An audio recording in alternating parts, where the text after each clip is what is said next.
성경 말씀 누가복음 4장입니다. 누가복음 4장 보겠습니다. 예수께서 성령의 충만함을 입어 요단강에서 돌아오사 광야에서 40일 동안 성령에게 이끌리시며 마귀에게 시험을 받으시더라. 이 모든 날에 아무것도 잡수시지 아니하시니 날수가 다함에 줄이신지라. 마귀가 이르되 내가 만일 하나님의 아들이거든 이 돌들에게 명하여 떡이 되게 하라. 예수께서 대답하시되 기록된 바 사람이 떡으로만 살 것이 아니라 하였느니라. 마귀가 또 예수를 이끌고 올라가서 순식간에 천하 만국을 보이며 이르되 이 모든 권위와 그 영광을 내가 내게 주리라. 이것은 내게 넘겨준 것이므로 내가 원하는 자에게 주노라. 그러므로 내가 만일 내게 절하면 다 내 것이 되리라. 예수께서 대답하여 이르시되 기록된 바 주 너의 하나님께 경배하고 다만 그를 섬기라 하였느니라. 또 이끌고 예루살렘으로 가서 성전 꼭대기에 세우고 이르되 내가 만일 하나님의 아들이거든 여기서 뛰어내리라. 기록되었으되 하나님이 너를 위하여 그 사자들을 명하사 너를 지키게 하시리라 하였고 또한 그들이 손으로 너를 받들어 내 발이 돌에 부딪히지 않게 하시리라 하였느니라. 예수께서 대답하여 이르시되 주 너의 하나님을 시험하지 말라 하였느니라. 마귀가 모든 시험을 다 한 후에 얼마 동안 떠나니라. 예수께서 성령의 능력으로 갈릴리에 돌아가시니 그 소문이 사방에 퍼졌고 친히 그 여러 회당에서 가르치심에 뭇사람에게 칭송을 받으시더라. 예수께서 그 자라나신 곳 나사렛에 이르사 안식일에 늘 하시던 대로 회당에 들어가서 성경을 읽으려고 서심해 선지자 이사야의 글을 드리거늘 책을 펴서 이렇게 기록된 데를 찾으시니 곧 주의 성령이 내게 임하셨으니 이는 가난한 자에게 복음을 전하게 하시려고 내게 기름을 부으시고 나를 보내사 포로된 자에게 자유를 눈먼 자에게 다시 보게 함을 전파하며 눌린 자를 자유롭게 하고 주의 은혜의 해를 전파하게 하려 하심이라 하였더라. 책을 덮어 그 맡은 자에게 주시고 앉으시니 회당에 있는 자들이 다 주목하여 보더라. 이에 예수께서 그들에게 말씀하시어 이 글이 오늘 너희 귀에 응하였느니라 하시니 그들이 다 그를 증언하고 그 입으로 나오는 바 은혜로운 말을 놀랍게 여겨 이르되 이 사람이 요셉의 아들이 아니냐. 예수께서 그들에게 이르시되 너희가 반드시 의사야 너 자신을 고치라 하는 속담을 인용하여 내게 말하기를 우리가 들은 바 가버나움에서 행한 일을 내 고향 여기서도 행하라 하리라. 또 이르시되 내가 진실로 너희에게 이르노니 선지자가 고향에서는 환영을 받는 자가 없느니라. 내가 참으로 너희에게 이르노니 엘리야 시대에 하늘이 3년 6개월간 닫히어 온 땅에 큰 흉년이 들었을 때에 이스라엘에 많은 과부가 있었으되 엘리야가 그중 한 사람에게도 보내심을 받지 않고 오직 시돈 땅에 있는 사렙다의 한 과부에게 뿐이었으며 또 선지자 엘리사 때에 이스라엘에 많은 나병 환자가 있었으되 그 중에 한 사람도 깨끗함을 얻지 못하고 오직 수리아 사람 나아만 뿐이었느니라. 회당에 있는 자들이 이것을 듣고 다 크게 화가 나서 일어나 동네 밖으로 쫓아내어 그 동네가 건설된 산 낭떠러지까지 끌고 와서 밀쳐 떨어뜨리고자 하되 예수께서 그들 가운데로 지나서 가시니라. 갈릴리의 가버나움 동네에 내려오사 안식일에 가르치심에 그들이 그 가르치심에 놀라니 이는 그 말씀이 권위가 있음이러라. 회당에 더러운 귀신 들린 사람이 있어 크게 소리질러 이르되 아 나사렛 예수여 우리가 당신과 무슨 상관이 있나이까. 우리를 멸하러 왔나이까. 나는 당신이 누구인 줄 아노니 하나님의 거룩한 자니이다. 예수께서 꾸짖어 이르시되 잠잠하고 그 사람에게서 나오라 하시니 귀신이 그 사람을 무리 중에 넘어뜨리고 나오되 그 사람은 상하지 아니한지라.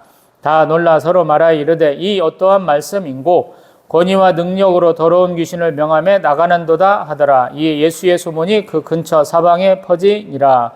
예수께서 일어나 회당에서 나가사 시몬의 집에 들어가시니 시몬의 장모가 중한 열병을 앓고 있는지라. 사람들이 그를 위하여 예수께 구하니 예수께서 가까이 서서 열병을 꾸짖으신데 병이 떠나고 여자가 곧 일어나 그들에게 수종드니라. 해질 무렵에 사람들이 온갖 병자들을 데리고 나오매 예수께서 일일이 그 위에 손을 얹으사 고치시니 여러 사람에게서 귀신들이 나가며 소리질러 이르되 당신은 하나님의 아들이니이다. 예수께서 꾸짖으사 그들이 말함을 허락하지 아니하시니 이는 자기를 그리스도인 줄 암이라라. 날이 밝으면 예수께서 나오사 한적한 곳에 가시니 무리가 찾다가 만나서 자기들에게서 떠나시지 못하게 만류하려 하매 예수께서 이르시되 내가 다른 동네들에서도 하나님의 나라 복음을 전하여야 하려니 나는 이 일을 위해 보내심을 받았노라 하시고 갈릴리 여러 회당에서 전도하시더라. 아멘. 할렐루야. 누가복음 4장은 누가복음 전체 중에서 굉장히 좀 저는 어렵게 생각을 합니다. 왜 그러냐면 마태, 마가, 누가를 공간복음이라 하는데 마태복음과 비슷한 상황, 사단 마귀에게 시험 받으시는 장면이 있는데 우리 마가복음에서는 그것이 굉장히 단축돼 있어요. 왜 그럴까 이렇게 좀 생각을 좀 해봐야 되거든요. 예수님은 분명히 우리 가브리엘 천사가 우리 예수의 어머니 마리아에게 그런 아기가 임하실 거야. 그는 하나님의 아들이셔라고 이렇게 수태고지를 받았어요. 그리고 어렸을 때부터 조금 독특한 모습들을 많이 보여줬고요. 또 예수 앞에 우리 세례 요한의 사역이 있었어요. 그럼에도 불구하고 예수님의 본격적인 사역에 앞서서 예수님은 시험 받으신다라는 거예요. 우리는 예수님은 참 하나님이시오 참 사람이시다. 또 성육신하셨다. 또 그의 능력으로 우리를 구원하셨다. 또 그의 십자가 사랑으로 우리를 대속하셨다. 이렇게 받아왔는데 예수님은 왜 갑자기 이렇게 되셨을까라는 거야.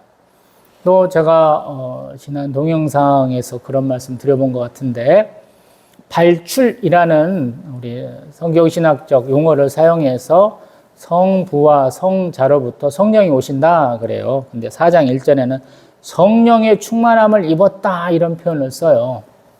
이게 어떻게 된 거지? 이렇게 좀 앞뒤가 좀 안 맞는 것 같은 얘기들을 많이 해요.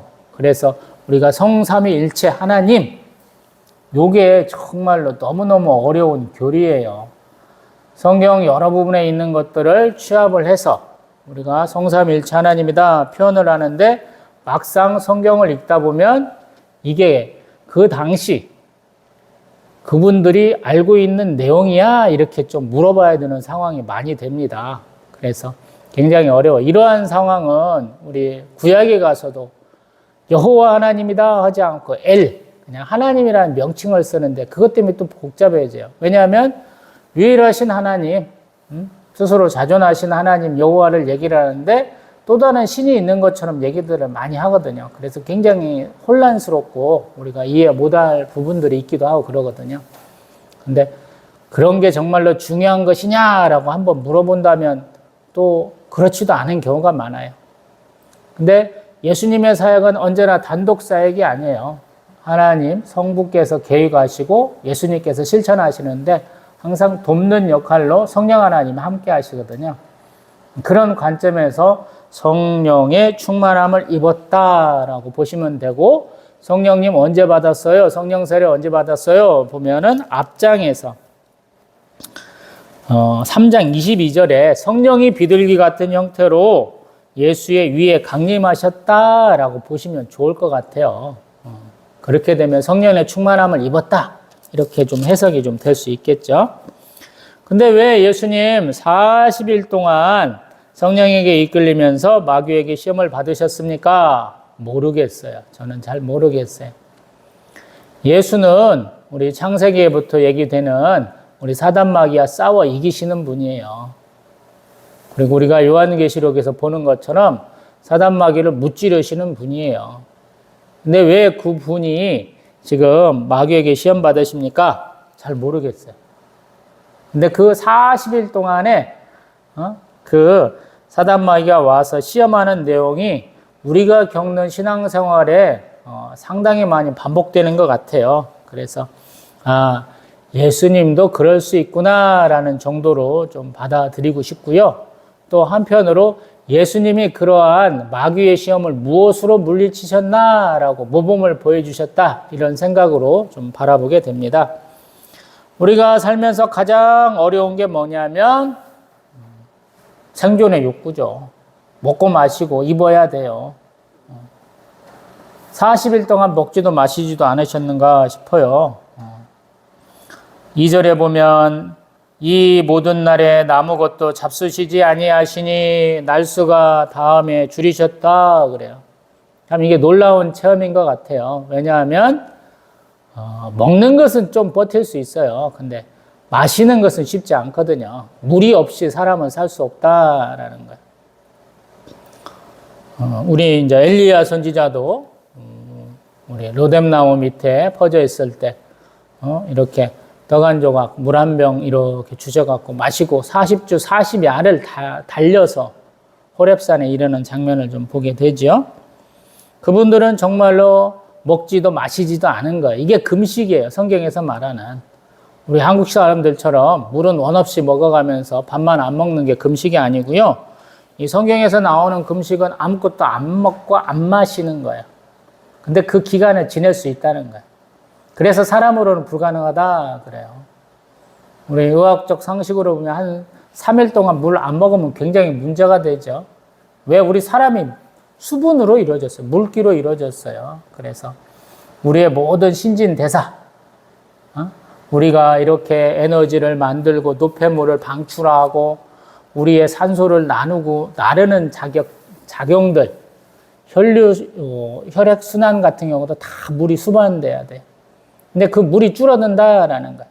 우리가 에너지를 내기 위해서 탄수화물, 지방, 단백질을 분해해서 결국에는 에너지를 내는데 그 과정에서 물이 나오기도 해요. 근데 그 물 가지고는 감당이 안 된다 그래요. 저도 이렇게 물을 자주자주 마시게 되잖아요. 근데 그것도 수분을 통해서 우리의 노폐물을 내보내니까 물을 마셔줘야 되는데 그걸 못 하시고 계시는데도 불구하고 40일 동안 버티신다라는 거예요. 그 점이 중요한 거예요. 그러면서 마귀가 첫 번째로 네가 만일 하나님의 아들이어든 이렇게 그래요. 이건 어떤 가정법을 얘기를 하는 거예요. 존재에 대한 부인이에요. 너 하나님의 아들 아니잖아. 이렇게 먼저 얘기하는 거랑 똑같아요. 혹시라도 그러면 능력을 한번 보여봐. 이 돌들을 변하여 떡이 되게 해봐. 이렇게 얘기하는 거예요. 가장 적절한 것인 것 같죠. 가장 필요한 것을 지금 얘기를 하잖아요. 굶주린 자에게 먹을 것을 달라 하라라는 거예요. 근데 예수님 무엇이라 말씀하시냐면 신명기 8장 3절의 내용을 인용해서 사람이 떡으로만 살 것이 아니다. 말씀으로 살아야 된다. 이 말씀하고 있어요. 참 놀랍죠. 우리가 하나님 앞에 나와서 가장 많이 하는 이유가 가장 많이 하는 얘기가 하나님 저를 좀 먹이고 입혀주세요. 제가 이런 어려운 환경 중에 있는데 가장 기본적인 것이 해결이 안 되고 있어요. 라고 얘기하는 거랑 똑같거든요. 근데 예수님은 그러한 것보다는 말씀으로 살아라. 이 말씀을 인용하고 있다라는 거예요. 그래서 조금 예수님 확실히 다르시구나. 우리가 좀 이렇게 수평적 관계에서 볼 수 있는 분이 아니구나. 우리는 우러러 봐야 되구나. 이런 생각을 좀 하게 되죠.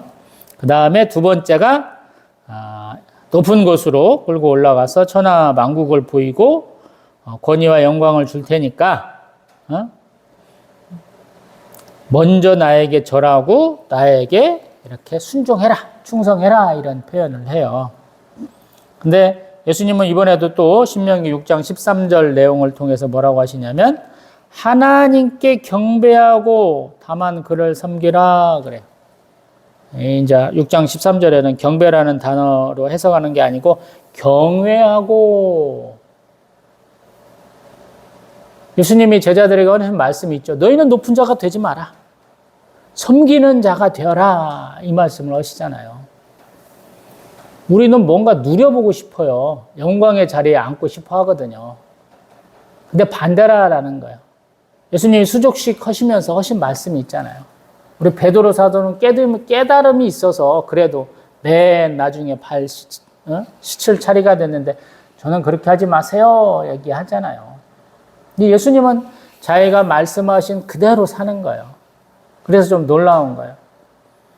제가 하나님 항상 신실하신 하나님, 미쁘신 하나님, 여일하신 하나님, 뭐 회전하는 그림자도 없는 하나님 이렇게 표현되잖아요. 성경에서. 저도 그대로 말하고 있고.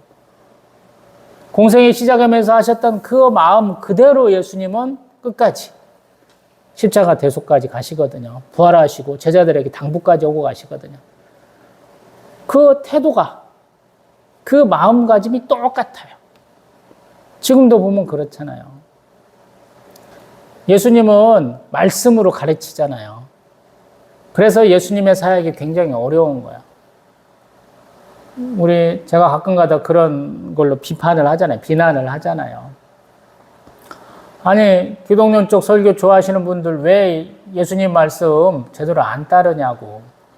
예수님은 뭔 말씀만 하시면 맨날 성경에 그 근거가 있는데 그 근거대로 말씀하셔야지 왜 이상하게 얘기하냐고. 예수님이 거의 말씀하시면 대개 구약에 있는 내용들을 가지고 말씀을 많이 하셔요. 그래서 예수님은 정말로 하나님 말씀하신 거, 하나님이 성령의 감동으로 이렇게 쓰게 된 하나님이 원저자이신 정말로 말씀들을 가까이 하고 묵상했구나. 이거를 깨닫게 되거든요. 지금도 마찬가지시죠. 예수님은 사단 마귀의 시험을 자기의 권위나 자기의 능력으로 극복하시는 게 아니에요. 40일 동안에 가장 많이 한 것이 무엇인가 보여주세요. 자신의 사역의 근거를 하나님의 오신 말씀 가운데서 찾는다라는 거예요. 그래서 어려운 거죠. 우리가 어려워요. 우리는 그렇게 찾지 않거든요. 성경에 있는 말씀, 이 복음을 가지고 찾지는 않아요. 그러니까 우리가 시험에 들게 돼요. 또 이제 마지막 시험은 뭐냐면 네가 정말 하나님의 아들이냐 또 한 번 물어요. 이게 계속 꼬시는 거죠. 성전 꼭대기에다 딱 예수님 세우시고 여기서 한번 뛰어내려봐 그러면서 시편 91편의 말씀을 인용해서 이렇게 시험하려 하죠. 하나님이 너를 위하여 그 사자들을 명하사 너를 지키게 하시랴 그들이 손으로 너를 받들어 내 발이 돌에 부딪히지 않게 하시겠느냐라고 묻는 것이죠. 예수님이 똑같이 신명기 6장 16절 말씀을 통해서 주 너의 하나님을 시험하지 말라 이렇게 얘기를 해요. 거기에는 마사와 무리바 얘기가 이렇게 들어가죠. 마사와 무리바에서 뭐 했냐면 우리가 먹을 떡이 없다, 우리가 마실 물이 없다 맨날 이렇게 한 거거든요. 그래서 상대방이 묻는 물음에 대해서 예수님은 말씀으로 응답하셨고 자기가 있는 상황을 갖다가 이렇게 말씀에 빗대어서 대답하신다라는 거예요. 이게 예수님의 어법이에요. 예수님은 상대방이 무슨 저의를 가지고 어떤 뜻을 가지고 자기한테 이렇게 다가와서 대적하는지 알고 계시다라는 거예요. 그리고 그 대적의 가장 근본된 것을 깨트려 버리세요. 그래서 어떤 경우에는 동문서답 같은 생각이 들거든요. 근데 이게 그리스 로마에서 말하는 수사법이에요. 상대방을 말로써 이겨야 돼요. 근데 그 논리가 정연해야 돼요. 예수님은 그 논리의 가장 근본에다가 하나님과 하나님이 주신 말씀을 삼고 있다라는 거예요. 그래서 그걸 이겨내는 것이죠. 그래서 대단한 거예요. 그리고 예수님의 사역의 가장 첫째된 목적이 뭐냐? 이 사단 마귀를 이기고 우리 영혼들, 하나님의 백성의 영혼들을 구원하시는 것이다. 이렇게 얘기하시는 거예요, 사실은. 그리고 자신의 급을 내려주는 거예요. 요즘에 제가 저희 아들과 이제 어저께부터 권투한다고 장난하고 있는데, 이렇게 조금 폼이 엉성하긴 하지만 가드를 올리고 하시는 게 아니고 예수님 그냥 무가드로 딱 내리면서 쳐봐! 그러면서 막 위빙을 하면서 다 피해내신 거랑 똑같아요. 위빙만 하는 게 아니고 얼굴을 갖다가 그냥 탁 얼굴에다 대밀면서 네가 아무리 때려봐야 다 한 대도 안 맞아. 난 너를 이길 수 있어. 이렇게 말씀하시는 거예요. 우리는 예수님의 사역이 한 3가지 정도 된다 저도 얘기하거든요. 말씀을 통해서 우리를 깨우치시고 또 치유 사역을 하시고 또 제자 양육 사역을 하신다 그러지만 요것들이 가장 하는 근본적 원인 중에 하나가 뭐냐면 하나님과 백성과 많이 벌어지는데 이렇게 방해 공자가 하는 사단 마귀를 이겨내는 데 있어요. 영적 전쟁의 시대예요, 지금. 벌써 예수님 이렇게 오실 때가. 이스라엘 백성들이 많이 흔들릴 수밖에 없죠. 왜 많이 흔들리냐면 자기들이 기껏 회복한 나라 하스몬 왕가가 무너졌어요. 하나님의 백성으로 살겠다라고 마음먹은 제사장 가문이 일어나서 이스라엘 나라를 회복을 했는데 그게 100년쯤 가다가 무너진 거예요. 자기들을 가장 괴롭혔던 바벨론 무너지고 그 다음에 우리 자기들 지역에서 자기들을 압박하던 셀루쿠스 왕조가 무너졌는데 불구하고 그거들을 극복해내는데도 불구하고 잠깐의 그 독립기간을 가지고 또 로마에게 이렇게 압박을 받고 있기 때문에 더 힘든 것이죠. 그리고 그들의 제사제도 가장 중요한 거, 이스라엘 사람들이 가장 중요하게 생각하고 있는 그 제사장들조차도 그냥 이권에 따라서 돈을 내고 된다든가 핏줄이 이어지지 않는 아론의 반차를 잊지 않는 제사장들이 세워지는 그런 엉터리들이 많이 벌어진다라는 거예요. 그러할 때 예수님이 오셔가지고 사역을 하는 거예요. 하나님이 축복하신 하나님의 소유, 제사장 나라, 그의 백성 삼은 이스라엘 백성이 흔들릴 때 그들을 바로 잡아주는 분, 하나님이 그들을 택하신 가장 근본된 이유를 깨우쳐 주시는 분으로서 예수님께서 오신 것이거든요. 근데 그 백성이 그 존재를 부인하는 거예요. 왜? 사단마귀의 방해 공작이 너무 세니까. 우리는 성경을 보면서 사단마귀 왜 나올까, 귀신 왜 나올까 관심이 없거든요. 근데 그 근본 공작이 있다라고 얘기를 하는 거예요. 예수의 권위 앞에 사단마귀는 힘을 아주 못 썼어. 이렇게 얘기하신 분이 우리 마가고, 다른 분들은 그것을 조금씩 인정하신다라는 거예요. 그 다음에 이제 예수님 14절, 성령의 충만함을 입었는데도 불구하고 광야에서 사단마귀의 시험을 받으셨던 예수 그리스도가 4장 1절에서 4장 14절에 가면 다시 성령의 능력으로 갈릴리에 돌아가셨다 이렇게 표현을 해요.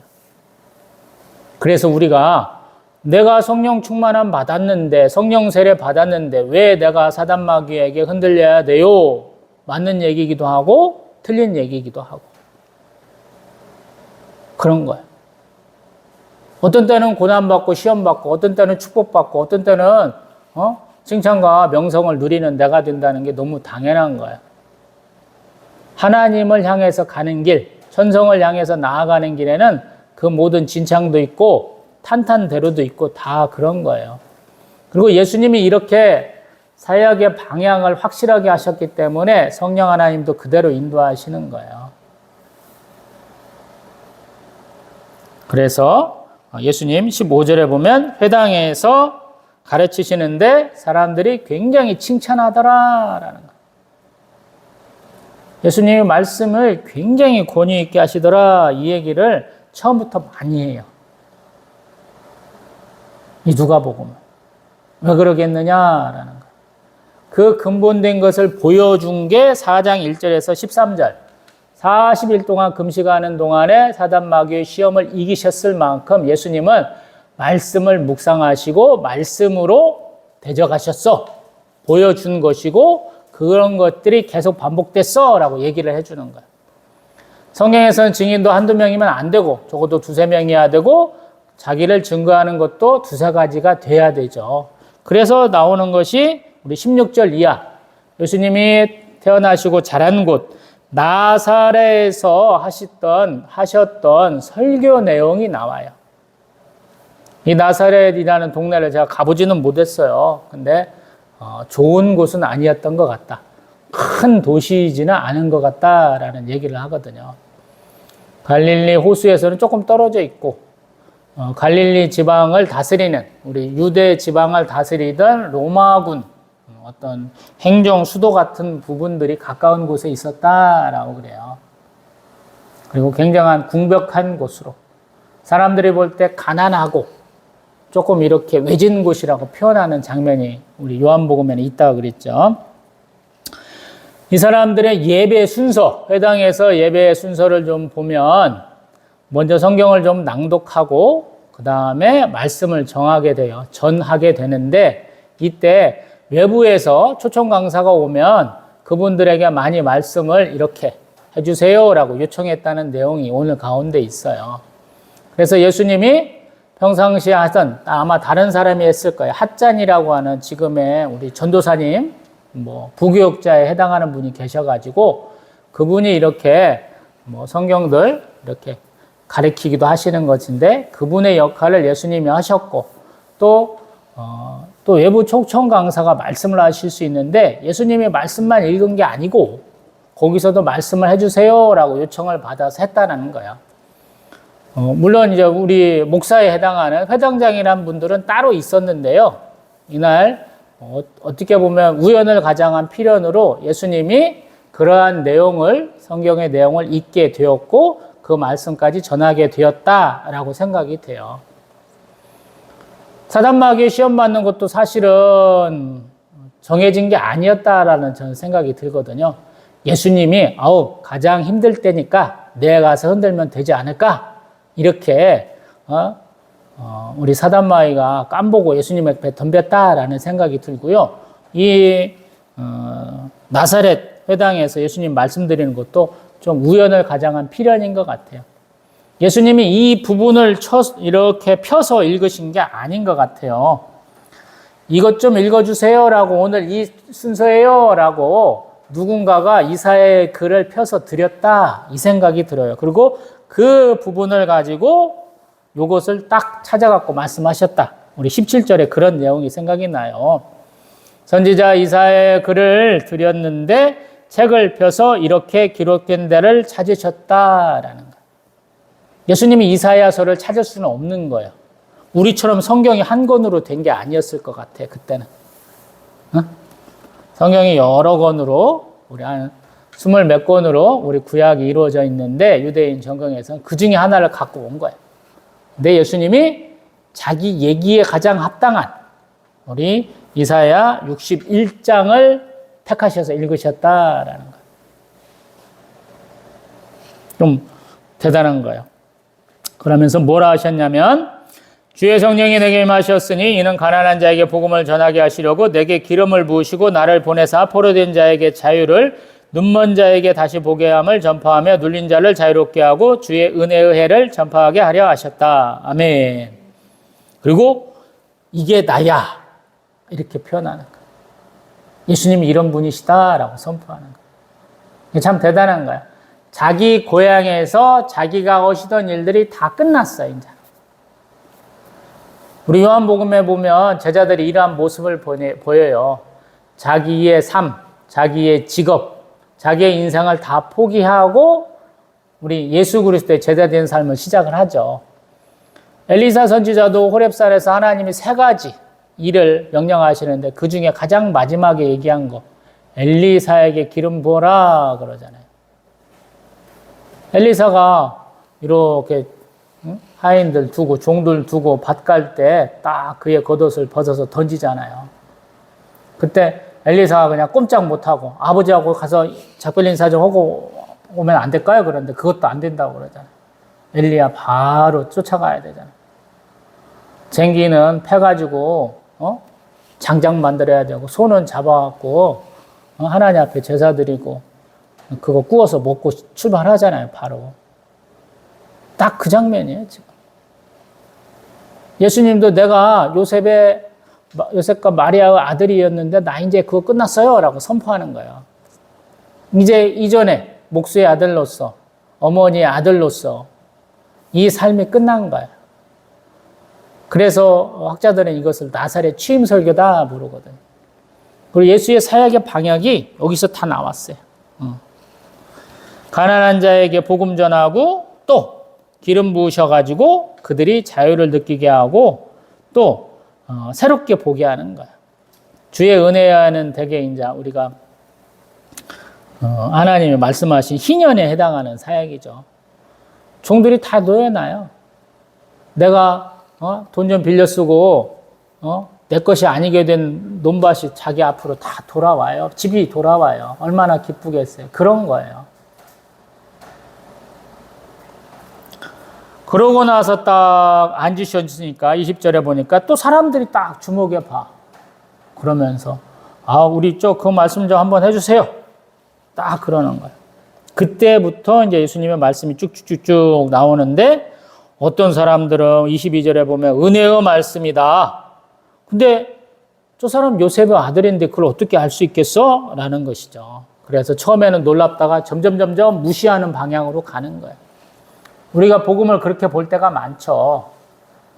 어떤 사람이 나에게 은혜로운 말씀을 하는데 점점 방향이 나의 약점을 지적하고 나의 아픈 곳을 콕콕 찔릴 때 이런 일들이 되게 많아요.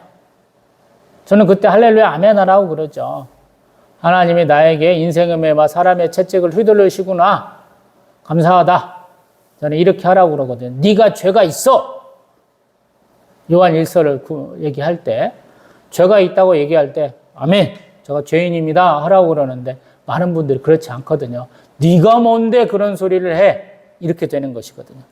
요셉의 아들인데 네가 태어날 때부터 어떻게 살았는지 내가 아는데 네가 그따위 말을 해. 이렇게 반발심을 계속 세우는 것을 예수님은 다 아시는 거죠. 예수님의 사역의 가장 근본 핵심은 뭐냐면 영들을 분별하셔요. 이게 하나님의 사람이냐 아니냐 요거를 너무 잘 하신다는 거예요. 우리 요한 1세에 가면 나중에 그렇죠. 예수와 우리 하나님을 잘 믿는 자, 아닌 자를 다 구분을 해버려요. 그것이 여기서 또 나와요. 야, 네 것부터 해결하지 그래? 우리 23절에 보면. 너는 그냥 병자들 잘 치유하는 것 같으니까 그런 일이나 해. 말씀은 무슨 말씀이야? 또 이렇게 얘기하기도 하고 또 24절에 선지자가 언제 환영받더냐? 그러면서 자신의 사역의 그 핵심이 뭐냐면 엘리사 선지자의 사역과 같다라고 그래요. 근데 그분들 다 고치지는 않았잖아. 일부만 고침 받았잖아. 이렇게 얘기하는 거야. 그러니까 우리가 생각할 때는 예수님 말씀 증거하는 시간에 막 여기저기서 일어나가지고 지들 얘기 많이 했다는 거야. 손가락질 많이 하면서, 소리 지르면서. 근데 우리가 항상 예수님은 조용하시고, 근엄하시고, 웃는 낯으로 말씀하시고, 이렇게 착각하고 계시는데 예수님 아니에요. 저는 예수님을 굉장히 열정적인 분으로 생각을 하거든요. 예수님 그런 소리 들을 때마다 다 얘기하신 거예요. 왜? 자극받았잖아요. 우리 세례 요한이 어때요? 뱀들아, 독사의 자식들아! 평상시에 얼마나 거들먹거리고 다니던 놈들이에요. 부자들이 그렇고 군인들이 그렇고 세리들이 그렇고 그러잖아요. 막 째려보면서 니그들이 감히 이렇게 생각하는 권력을 휘두르고 백성들을 압박하던 사람들에게 결연한 투지로 선포하신 분이잖아요. 예수님 그러한 열성을 배워갖고 오셨잖아요. 세례 요한이 어떻게 살았는가 봤잖아요. 광야에서 낙타털 옷 입고 메뚜기와 석청 먹었던 분이잖아요.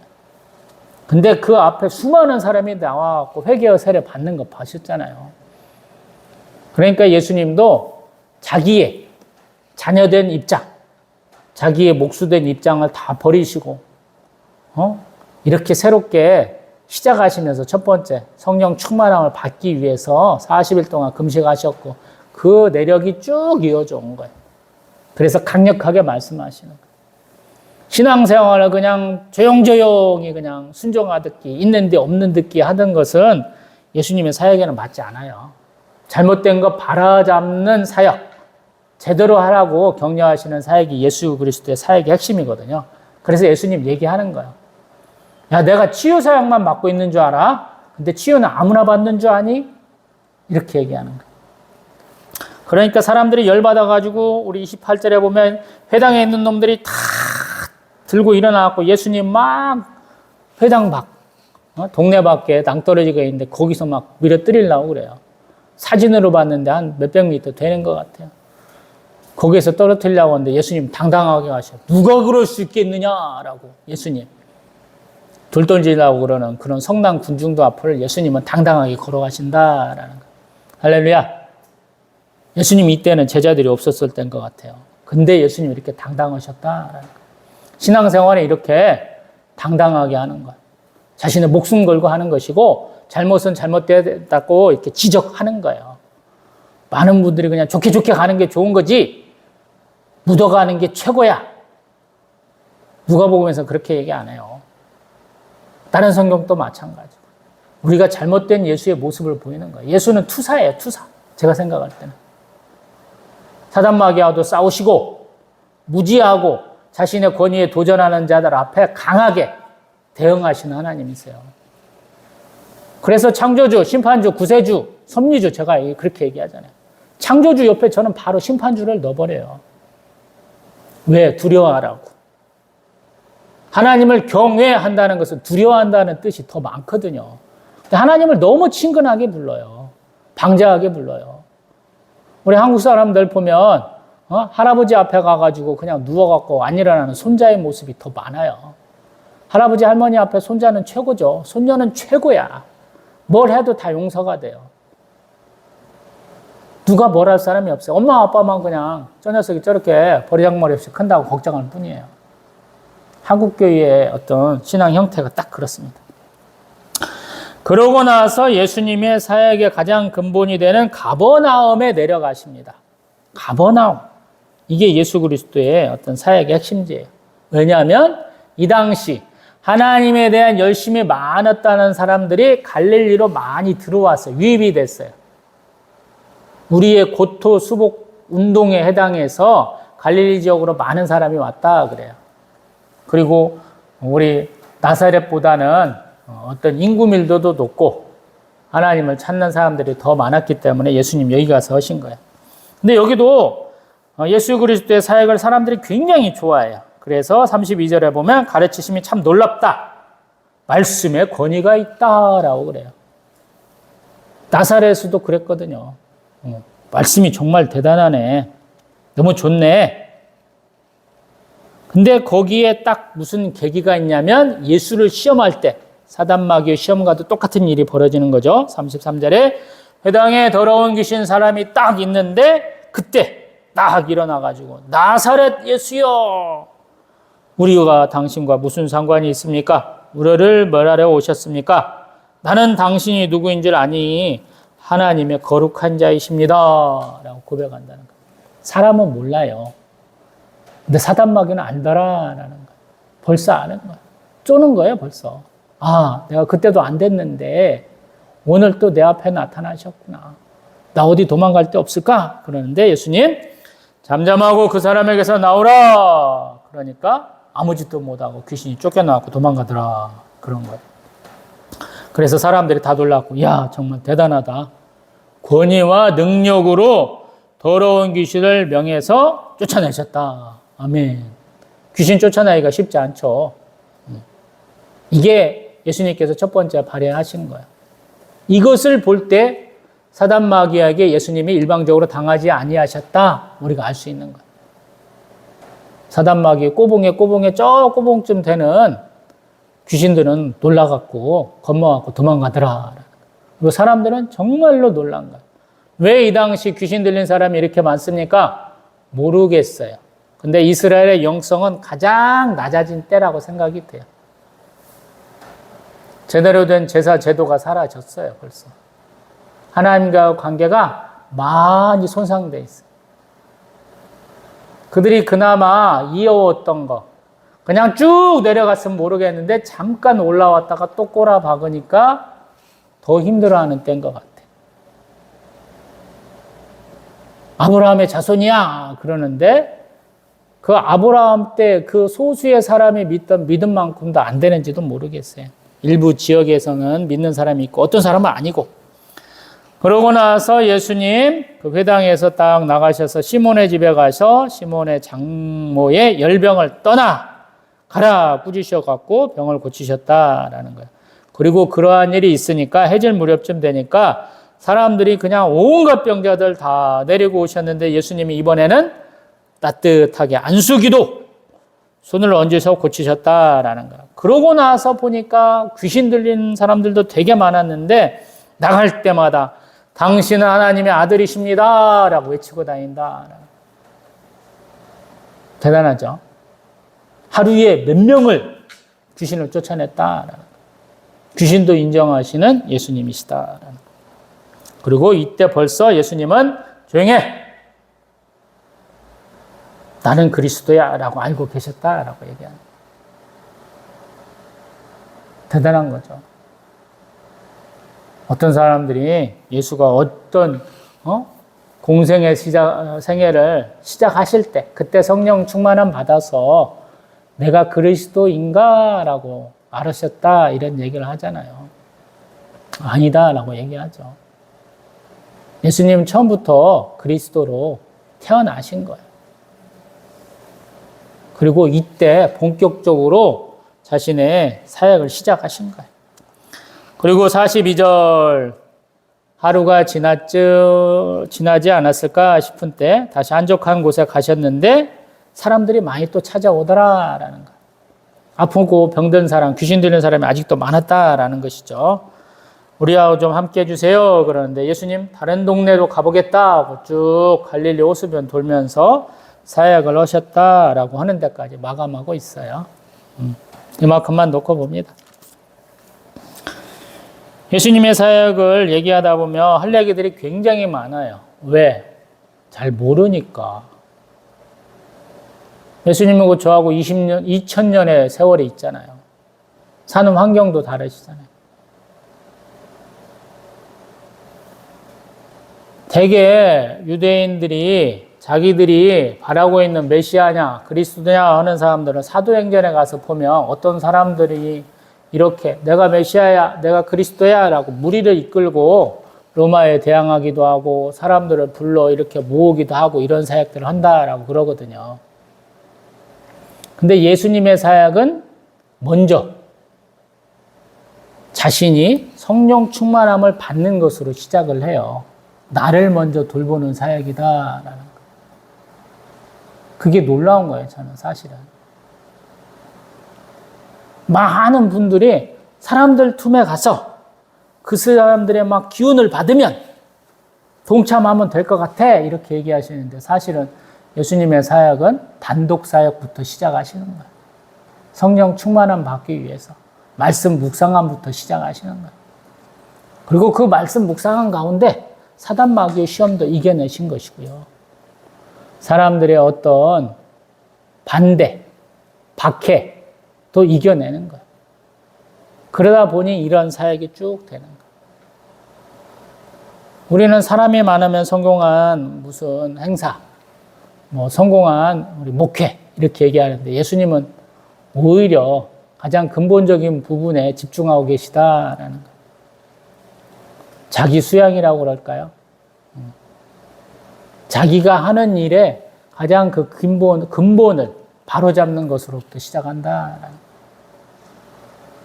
그래서 우리가 쫓아가기가 힘들어요. 어떤 사람이 그렇게 생각을 하겠어요. 근데 예수님은 그렇게 하지 않으신다. 그리고 누군가가 나를 반대하고 그래도 꿋꿋하시다라는 거.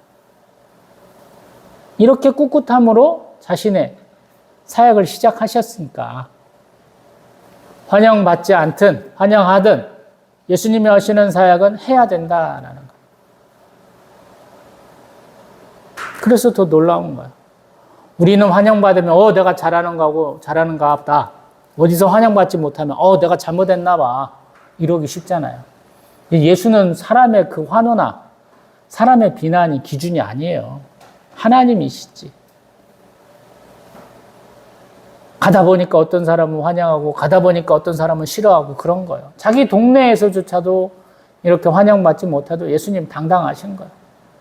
사역 시작한 지 얼마 되지도 않는데 예수님 벌써 죽이려고 그러는데 당당하신 거예요. 우리의 사역은 그런 것이고 우리의 믿음은 그런 것이에요. 벌벌벌벌 떨면서 내가 이 사람한테 인정받아야지 이 사람이 나하고 함께 해야지 아니다라는 거. 아무리 붙들어도 예수님 떠나가셔야 되고 아무리 냉대해도 거기서 사역하셔야 되는 거예요. 그래서 어려워요. 성경이 어려워요. 하나님이 그러셨거든요. 하나님을 안 믿는 놈을 하나님을 믿게 하시고, 하나님 안 믿는다고 그래서 조금 시원찮게 믿는 놈들을 또 죽이시기도 하고, 우리의 기준대로 하나님을 보기에는 하나님은 너무 크신 분, 우리의 창조주시다라는 거. 예수님의 사역도 마찬가지. 저의 코딱지만한 식견으로 예수의 사역을 논할 수는 없다라는 거. 그래서 성경에 쓰여진 대로 쫙 봐보는 거예요. 나라면 어땠을까? 예수님이 저렇게 고난받으실 때 나는 뭐라고 조언할까? 예수님이 저렇게 설교하실 때 나는 뭐라고 들었을까? 예수님이 저렇게 치유하시고 예수님이 저렇게 귀신들을 쫓아내셨을 때 나는 뭐라고 했었을까? 나는 예수 옆이 좋은데 예수님 내 곁을 떠나서 다른 곳으로 가신다고 그럴 때 나는 어떻게 할까라는 거. 단순하죠. 예수가 가시는 곳 따라가야 되죠. 죽기를 각오하고 따라가야 돼. 예수님이 뭐 하신가 봐가지고 그대로 흉내라도 내봐야 된다라는 거. 예수님 다 겪어보셨잖아요. 이 짧은 사장을 통해서 예수님 다 겪어봤어 말씀하시잖아요. 영적 전쟁도 겪어봤고 사람들 안에서 다 겪어봤다라고 말씀하시죠. 그래서 묻는 것이고 그래서 의지할 수 있는 거예요. 예수님 너희가 나를 따르야 하거든 너희를 부정하고 너희 십자가를 지고 나를 따르라 했잖아요. 예수님. 아침에 웃으면서 안녕하세요. 집에서 안녕하세요. 식사하셨어요? 이런 얘기로 인사했었을 동네 사람들이 나를 적대시해서 죽어버려! 미는 상황도 당당하게 이겨내시잖아요. 얼마나 어려워요. 생명부지의 사람이 오늘은 우리 집에 와서 좀 주무시고 말씀 좀 해주시고 병도 좀 치유해 주세요. 환영하는 사람들. 내가 동네에서는 자기 태어난 고향에서는 냉대받은 여기서는 축복받네? 환영받네? 그래도 예수님 꿋꿋하게 가시잖아요. 그래서 우리가 나그네예요. 나그네. 이 세상의 삶이 나그네. 어떤 곳에서는 박대받고 어떤 곳에서는 환영받는 거예요. 근데 우리의 길은 정착생활이 아니고 끝내 열심히 걸어서 천국 도성, 천성에 이르러야 되는 것이죠. 그래서 탄탄대로가 있네? 거기가 맞을 수도 있지만 길이 너무 좁고 험해 산 넘어가야 되는데 거기도 가야 될 때가 있는 것이에요. 예수님이 그걸 보여주시는 거예요. 예수님이 뭔가 회피하고 돌아가고 멈추고 이런 것이 없잖아요. 정면 돌파예요. 예수님의 사역은. 누가복음에서는 특별하게 더. 그래서 우리가 예수님한테 누가복음에서 가장 많이 봐야 되는 것은 직주 본능이에요. 직주 본능. 돌아가지 않는다. 반대를 무릅쓰고 생명의 위협을 당연하게 이겨내야 된다라고 말씀하시는 거예요. 그래서 누가복음이 어려워요. 기도합니다.